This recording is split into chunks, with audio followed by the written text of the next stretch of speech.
We knew it would get dicey after the awful performance of the president at the debate the other night.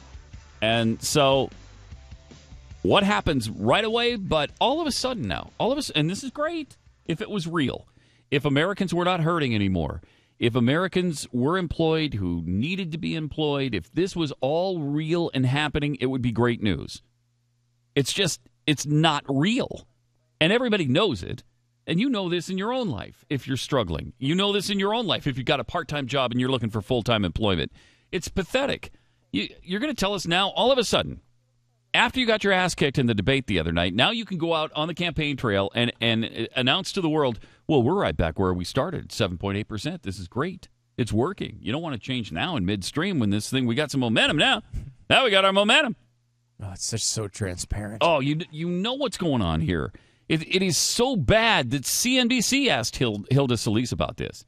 But the numbers, the way they're spinning this is with the part-time employment, right? Yeah, basically what happened is one jobs measure said a gain of 114,000 jobs, which is basically exactly what economists had predicted.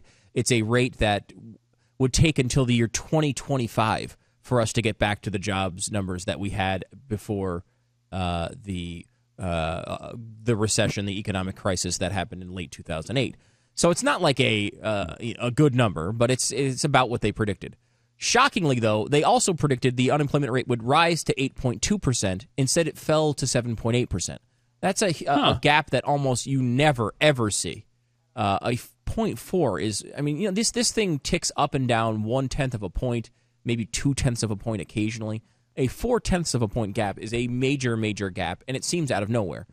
Now, to put that in perspective, one jobs report reported 114,000 new jobs. The other one, where the unemployment rate is based, reported 873,000 new jobs.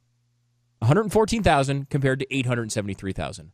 I've never seen a gap like that before in one of these reports. It's gigantic. One of the reasons for that is 582,000 brand new spanking part-time jobs for people who want full-time jobs. So you want to work full-time, but all you can find is part-time. Or you were working full-time before, and they've cut your hours back, and now you're only part-time. That is the good news hidden in this report. Take-home pay over the last year is down 1.8%, according to AEI. The broader U6 unemployment rate, which is a rate that includes people who are part-time. So you're part-time, you're looking for a job, you can't find one.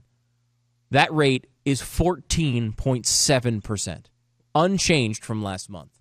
So there really was no gain when you're talking about the actual unemployment rate when you include people who have jobs that you might be a banker and now you're working at Arby's 6 hours a week.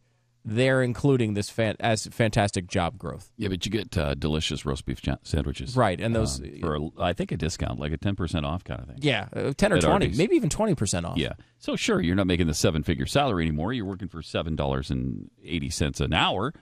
But you got to factor in the cheese sauce, the pretend cheese sauce that they put on top of the delicious roast beef sandwich. A quick question for you. You want facts? I'll give you facts. Do you have any cheese sauce when you're working at a bank? Never. No, they don't. They don't carry it there. They don't care about you at a bank. So you got that. Unemployment, if the labor participation rate were the same as when Obama took office. So the percentage of people who are actually trying to work. I'm still focused on cheese sauce. Okay, let's go back to the cheese sauce for 1 minute. All right. And then we'll get to the... So good. Now, if the unemployment, if the labor participation rate, which is the amount of people out of our population looking to work, if that rate were the same as when Obama took office, the unemployment rate right now would be 10.7%. And that's good, right? No, that's terrible. It is absolutely terrible. During the Bush years, it averaged, if I'm not mistaken, 5.1. Something like 5.1, 5.3. I think the average of his full term, like 8 years, and it was in the fours a lot of that time. But I think the 8-year average for George W. Bush was 5.1%. And they screamed and yelled. They said he was the worst economic president since Herbert Hoover with those numbers. All the time. Remember Kerry yelling and screaming, the worst president is Herbert Hoover. This president has destroyed jobs. This president has an unemployment rate of 5.1%. That looks pretty good right now. 5.1%? Yeah. And 5.1% is pretty low. But the president never promised he would have unemployment to 5.1%.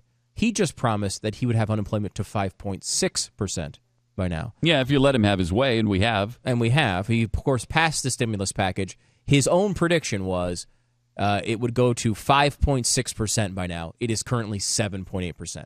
This is the sort of information that the president is going to run around the country for the next few days and tout as a miracle of economic recovery. He'll be running around the country in a fashion reminiscent of Genghis Khan. Thank you, That's John what he'll Kerry. be doing. Yes. Because there's a chasm. There's a chasm in this country between people. By the way, no one's happier about this job report than John Kerry, who prepped Obama for the debate. Yeah, it gets the focus off of him and that horrible performance.